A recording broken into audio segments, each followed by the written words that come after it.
In Central Oregon, there's currently a backlog of processing abandoned vehicles because VIN inspections are difficult to get done. So here's the city has a storage lot for abandoned vehicles, and they're piling up. The lots are near capacity because VIN inspections are lagging. What does that mean? Well, here's an example of that storage lot with cars piled up.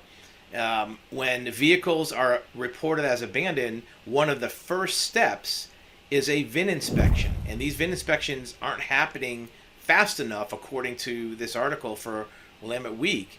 And the police bureau isn't performing inspections of these numbers because they're backlogged and they don't have enough staffing to do this. When staffing is allowed or when vehicles stolen, then they can jump in, but a lot of times they skip right over that. The glut of cars sitting in impound lots means the city has delayed picking up at least 25 vehicles, meaning that there's vehicles that are sitting out there that haven't even been picked up yet.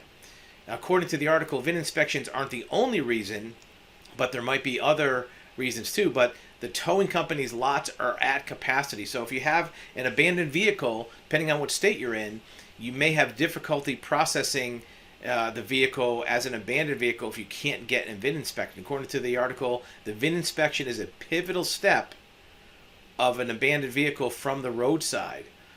So depending on where you're located, you may run into the same thing with a VIN inspection for an abandoned vehicle.